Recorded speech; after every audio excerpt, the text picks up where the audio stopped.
Well, good afternoon. Don Morgan with Starian Bank, and they put the banker in the perfect spot for the day, right after lunch. So I think they knew that if you needed to get in a quick after lunch nap, now would be the time.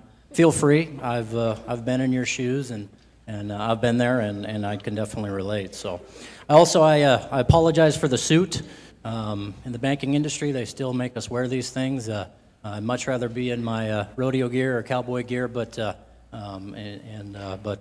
they make us wear it, and I didn't have time to change coming from work. I actually wear my cowboy outfit under this, and then when I need it, I just kind of rip open and move forward. So, pretty exciting stuff.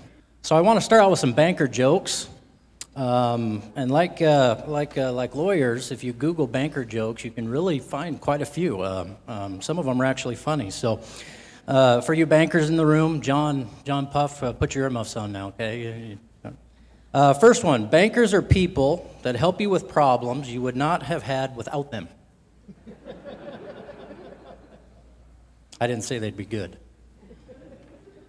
Bankers will lend you plenty of money as long as you can absolutely prove you really don't need it. That one's not really a joke. That one's actually pretty true, actually.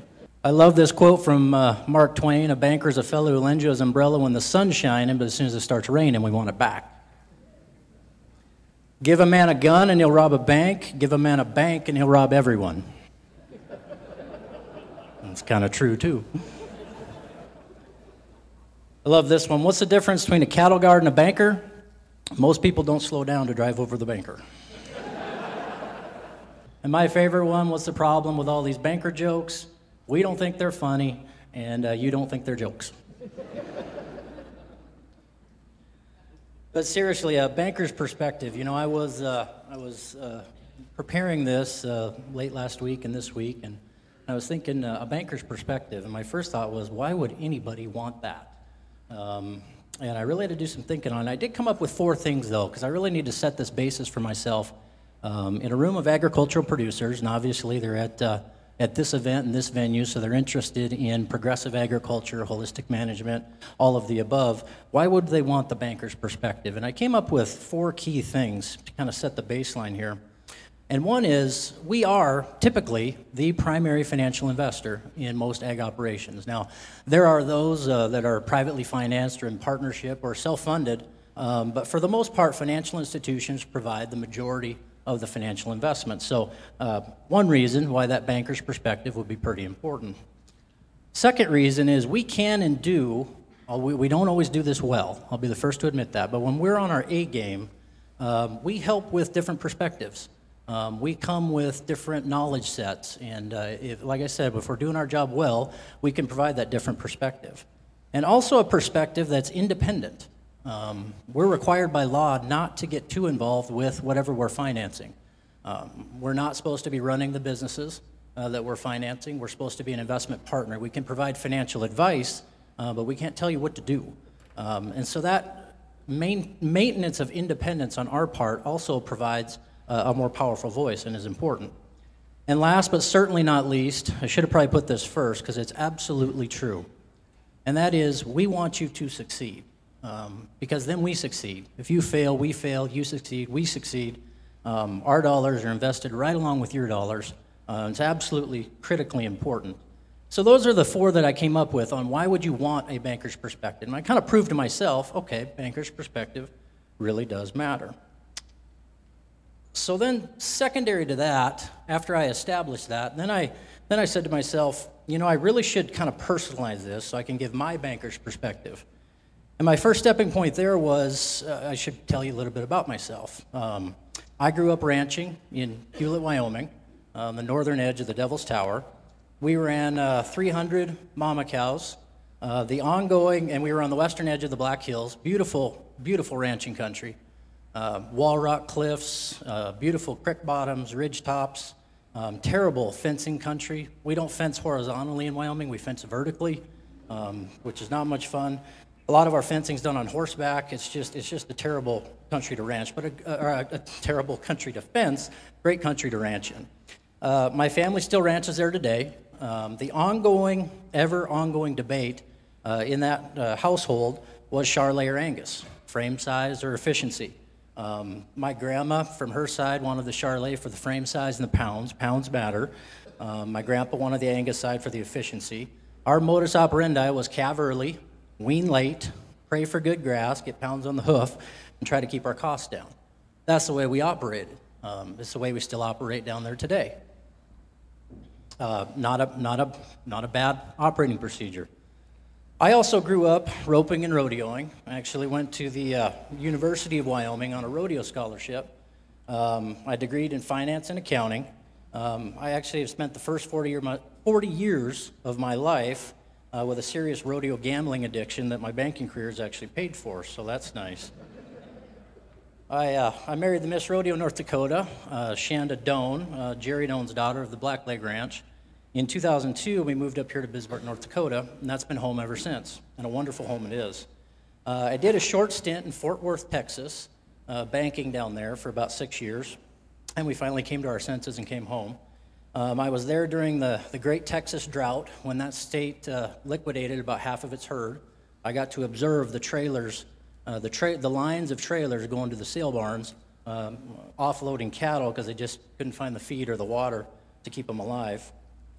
I've had the honor of being a small part of the Blackleg Ranch, one of the most progressive ranches I've seen to date, with diversification into other revenue streams, agritourism, hunting, fishing, custom grazing, real estate, retail stores, online sales, now a brewery of all things, and aggressive rotational grazing and aggressive watering systems and cover cropping systems. Very, very progressive. So I grew up on one of the lesser progressive ranches that I could name, and now I get to stay involved with one of the more progressive ranches that I could name, and so I've really seen both sides of this elephant. And I've also been able to be a bit of an outsider looking in. I'm kind of some weird hybrid cowboy CPA thing that's kind of a black sheep of every family I've been involved with, but it really puts me in a unique position to kind of learn from the outside looking in and provide, again, kind of that independent voice. Now, I've spent my banking career in a multitude of areas, bank review, market president, varying levels of credit analysis, as a business banker, a chief credit officer, a special assets officer. I got my CPA in 2012, and now I enjoy being the chief financial officer for Starry & Bank. I've banked customers ranging from Texas to North Dakota, Wisconsin to Montana, and ranging from $100,000 startups on Main Street to $150 million land plays that stretch across the entire nation. And I've banked customers through very, very good times and very, very difficult times. I've spent a lot of time sitting across kitchen tables or office desks having tough conversations about operations and about businesses. So I give you that basis and spend some time on it so that I could essentially get to my main point of my presentation, which is this: from a banker's perspective, from my banker's perspective, mindset matters. Now let me explain that a little bit. Your mindset as the producer matters the most. Wow, he's a banker. I thought he was going to come up here and talk numbers. Yes, we're going to talk numbers. Numbers are extremely important. But even more important than that is the mindset of the producer or the business owner or the individual, whoever's involved. Now, why is that? It's the key driver behind your operation or your business. You can interchange the two. It is the key driver. It is the main decisioning force. And business decisions is really where the money's made or lost. It sets the strategic direction for the entire operation. Okay? It sets long-term where that operation's going or not going. It can and does directly lead to success or failure.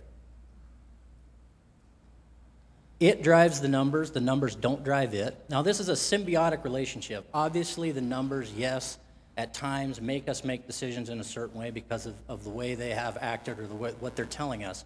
But over the long haul, over the long term, it's that business-minded, it's that mindset, it's that main decision maker that's really driving those numbers for the operation or for the business. They're really interchangeable terms. And last, when time gets tough, great bankers focus first and foremost on the mindset of the producer or the operator or the main decision maker of the operation. I'm going to take a little aside here and talk about this a little bit. When a bank makes a loan, when we have a loan investment, and that's really what it is, it's an investment in an operation, investment in an ag producer, investment in a business or an individual, and when that investment experiences financial difficulties, we in the banking area, it can't pay back its obligations. We deem that a special asset, also known as a workout credit, problem credit, workup credit. In banking, call them classified, criticized, so on and so forth. But they're all saying the same thing, and that is a special asset. It requires special attention, okay? I've been involved with hundreds of these special asset credits over my banking career, many over recent years in North Dakota in agriculture, given that we're in the 7th year of a flat economic cycle after leaving the super cycle that ended in 2012. So there's been a lot of financial difficulty in the local and regional agricultural sectors, just given that fact. And I can tell you this, 100% of the time, we begin the management of the special asset, or the conversation around the special asset, trying to assess what is that borrower's, what is that operator's, what is that business person's mindset, okay? Where are they at? This holds true whether you're an ag producer, whether you're a business owner, whether you're an individual. Now, you would think the majority of these credits that experience some type of financial difficulty are a result of more macroeconomic factors, booms and busts, recessions, contractions, and these do have contributory effects. They really, really do. But in my experience, and if you talk to many bankers and they're being really honest, the majority of credits that experience financial difficulty are a result of poor business decisions, or a poor business mindset, or something off a little bit with the mindset of whoever is making the decisions for that operation. And that's why we focus there first. What suboptimal business decisions, strategies, practices, policies have contributed to this situation, and how do we partner together to change it? How do we point ourselves in a different direction? One of the best chief credit officers I've ever worked for is Jeff Cook. He's down in Atlanta. He worked for us up here in Bismarck for a few years. One of the best ones I've ever worked with. He said special asset bankers should really have a psychology degree rather than a finance or accounting degree, because we spend so much of our time trying to understand someone's personal behaviors and what is going into and driving those personal behaviors, so that we can partner together to try to change them if required, if needed. So to help better explain this, and ultimately getting to my point of my banker's perspective overall on holistic and sustainable agriculture and agricultural banking in general, let's switch over and discuss what bankers look for when deciding whether or not to invest in a new operation or new business, or to stay with an existing operation or business, or to make decisions in how we partner with somebody in financial difficulty. I told you I'd get to the numbers. Any good banker will have numbers in his presentation. I've got one slide of them. I promise that's about it. And we're not going to spend very much time on them, because while the numbers do matter, and the numbers are extremely important, they really are only the baseline. It's much, much more than the numbers and what they're trying to tell us that goes into the decision making within the bowels of a bank. So very quickly, first one, equity to assets. Assets minus your liabilities is your equity position. Equity divided by your assets is your equity to assets percentage. Rule of thumb is should be greater than your age. If you're 40 years old, I turned 40 in April, my equity position should be about 40% of my assets. If it's greater than that, great. If it's less, probably need to look at it. Cash flow ability. This gets very complex, okay? We measure cash flow in many different ways: accrual-based, cash flow-based, EBITDA, term debt service coverage. I could bore you with all the acronyms, but they're all trying to answer the same thing. Can payments be made on the investment under the contractual terms? Can they be made? And is there enough cushion after that in order to generate a profit for the operator or business owner to live on and have profit to put back into equity? Capital burn rates, hopefully they're not there, but if they are, hopefully they're slow. How fast are you burning equity? How fast are you burning liquidity? All key things. Collateral coverage. Now, a little bit of a misperception in the banking, and us bankers have contributed to this, is that collateral is the only thing that matters. And actually, when you get down into the bowels of the bank, where we're all sitting in a dark, dank room, sipping scotch and smoking cigars, making all these huge decisions, collateral is the last thing we look at. It's the very last thing we care about. We spend all of our time talking about cash flow, talking about equity burn rates, talking about equity positions, talking about the mindset of the operator, much more so than collateral. It's the very last thing. It is just the downside protection if everything else fails. It's important and it has to be there, but it's not the end-all be-all. Other things, off-farm income, diversification of revenue sources, we consider that, we look at it, we like it, anything you can spread risk out over. Obviously credit scores and the history thereof, it shows personal credit history, but these are just the starting point, okay? It's beyond the numbers that truly makes a decision. So, in the vein of what us bankers look at in making our decision and developing our perspective is what is beyond the numbers. These are critical questions we ask and we look to assess in each of the borrowers we're partnering with. And they all follow the common theme, are you business-minded? Okay, what does that mean? Well, questions such as, are goals focused on sustainable, profitable growth? Or are they just trying to keep up with the Joneses? We see that quite often. Are you just focused on the immediate need in financing? There's a difference between focusing on the immediate need and letting the numbers drive you to a certain extent than there is with an operator that will look long-term over his or her operation and look for sustained, profitable growth. And that's a different mindset. Do you continually and ongoing assess the health, vitality, and profitability of all assets and get really real about it? Your crops, cattle, equipment, fixtures, your land? Will you take a marginally profitable piece of land and look to make real improvements in it immediately? Or even reach the point where you may decide to let it go because it's just not contributing enough to your overall operation? That's business-minded type thinking that we're kind of looking for. Or is the focus on something else? And there's a myriad of things. Are you making the tough calls when required? Will you improve or get rid of non-profitable units or marginally profitable units or lines or equipment or land? Are you trying the same thing over and over and over again? We see quite a bit of that and have a lot of those conversations about you tried it last year, you tried it the year before, it isn't working. What are we going to do different? How can we take a different approach to this? Will you think around the corner and change? Are you keeping abreast of the newest advancements, knowledge, tech? Are you a continual student? If you guys are all here today and you are, you can have a big check mark next to this one. Very, very good. Robust marketing plan. We all market, especially in the agricultural industry. We have commoditized products, and marketing is a huge, huge differentiator. We like to challenge, say, is it written? If it isn't, will you write it? And if it's written, have you assessed it for effectiveness? And if it's not effective, will you change? Back to kind of being that business-minded. Robust record keeping and accounting. This is the accountant coming out in me, but it's absolutely critically important, whether you're a chief financial officer for a bank or a CEO for a major corporation or an ag producer or an individual managing their finances. Are you staying on top of do you know where you're at financially on a very frequent, periodic basis? Or are you waiting until year end to find out where you're at so you can make decisions for the next year?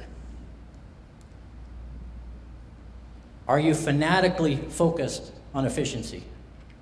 Or are you giving up efficiency to chase top-line revenue?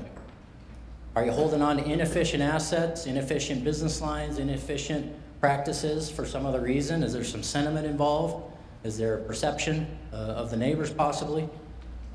You talk to and read major periodicals on major business owners, CEOs of major companies. Nearly all of them will tell you efficient growth is way better than growth. You can interchange efficiency and productivity in there as well. Will you partner to improve? Are you open-minded or closed off? Are you humble enough to seek help when you need it? All part of being business-minded.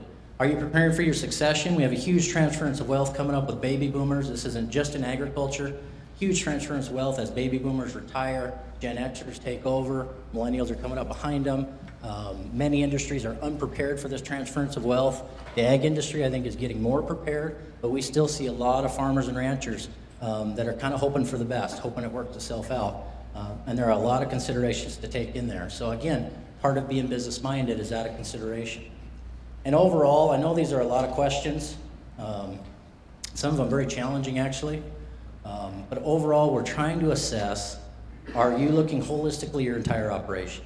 If we are looking holistically at your entire operation, especially when we're on our A game, and considering all these things, are you considering all these things?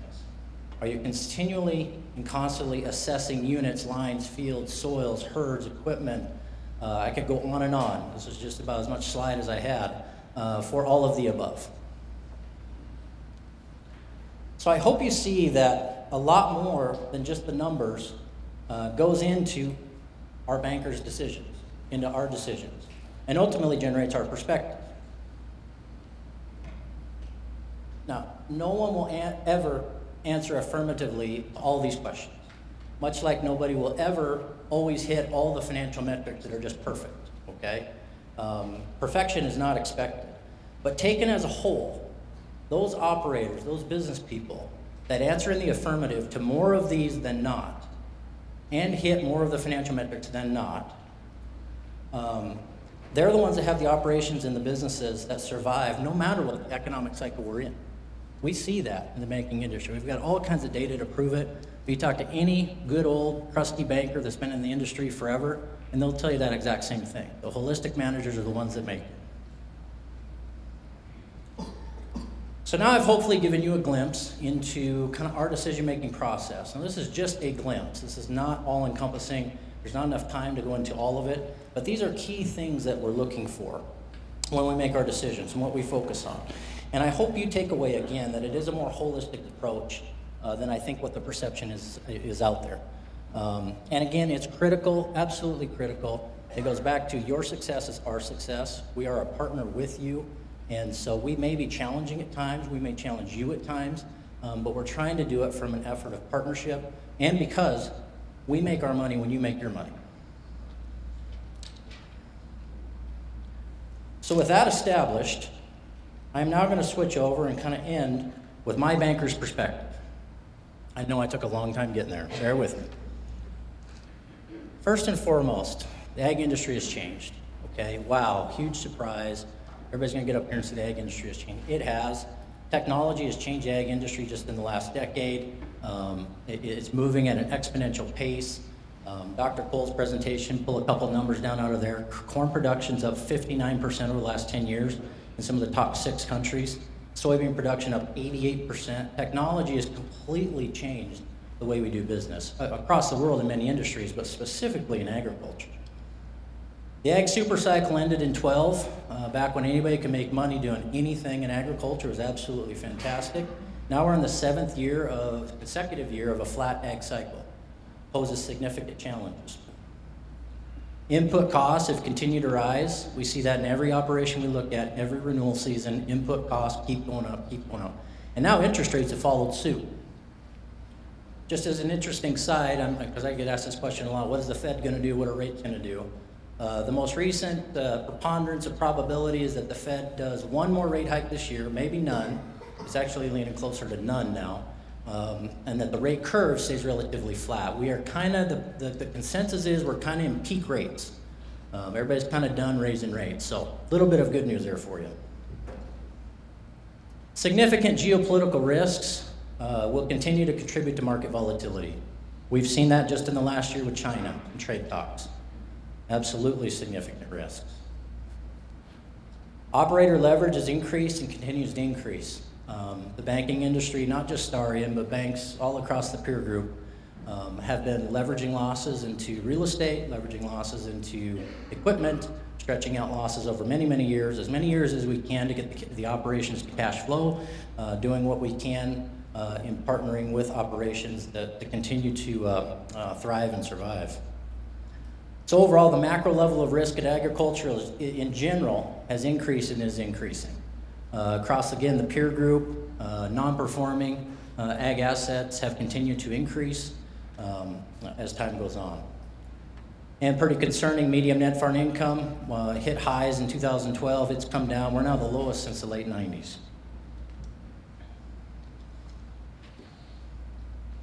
So the question becomes, how to thrive and survive an ag sector, supply side heavy, with deteriorating margins, sustained high volatility. There is an answer. And it goes back to that holistic look, that mindset that we're talking about. And that is get lean and get mean, and get there fast. We can no longer afford unprofitable or marginally profitable assets. We've got to be looking at efficiency. We've got to be looking at productivity. Everything they talk about, and I've been to a lot of the soil conservation and grazing coalition seminars and tours and everything they're talking about, it rings just near and dear to my heart is get back closer to the land, start figuring out better ways to utilize the land. It's a cheaper way to do business. Absolutely fantastic. An efficient operation and a productive operation is one that will withstand the test of time regardless of the economic cycle that we're in. We see it, data proves it. Always be rethinking processes, structures, improved efficiency, productivity, everything. And let me be the first to admit on behalf of the banking industry, we are not the experts in these areas. You guys are. What we can do is challenge and question and have the conversation.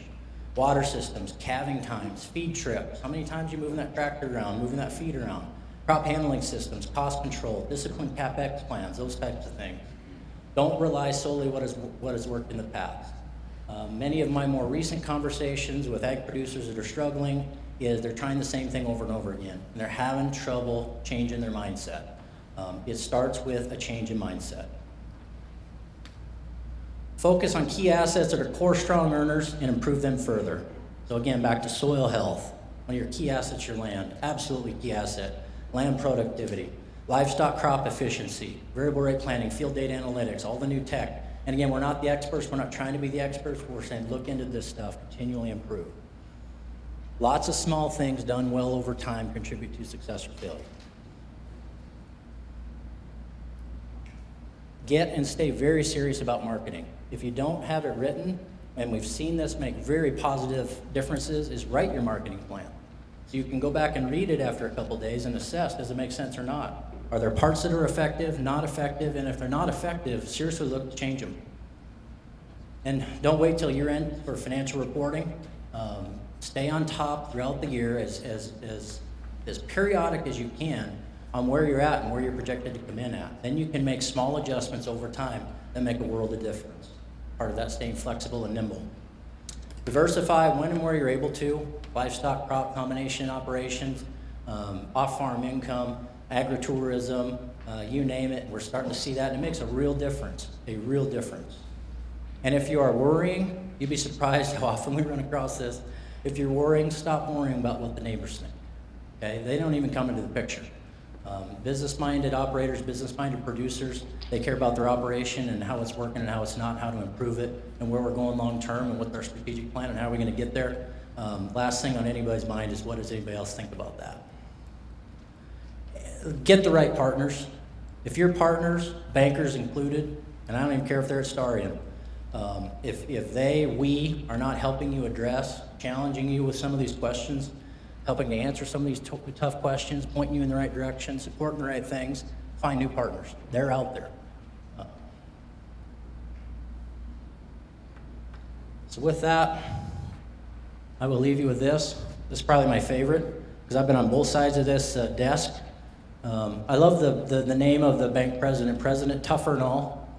And well, sir, it's like this. I was offered 35 cents on them 28-cent calves, but I was holding out for 40. Now it looks like we're gonna have to feed them 21-cent calves. Thank you for your time. I hope you found it beneficial. I would have time for just a couple questions, maybe. Was your question, I think I heard it right, but your question was how are banks responding to kind of some of these new holistic management practices and stuff like that?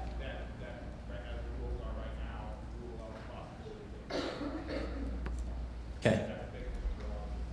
I'll speak in more general, because I think I understand the gist of the question. It's a great question. More general, banks are always the last to the entrepreneurial table.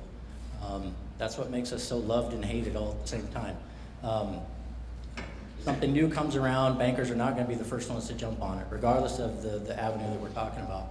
But with that said, I got to say, I'm really starting to see a sea-tide shift in a lot of bankers' perspectives, a lot of way bankers are talking about this in terms of recognizing just kind of everything I talked about and what's going on in the ag sector, what technology's doing, and this holistic play, for lack of a better term, I'm starting to see some banks really kind of grasp hold of it.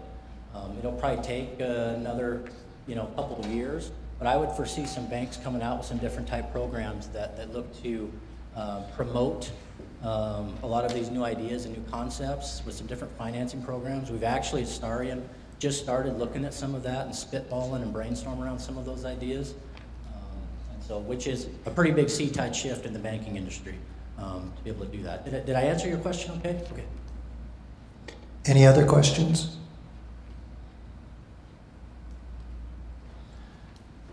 If not, Don, thank you very much. Let's give him a round of applause.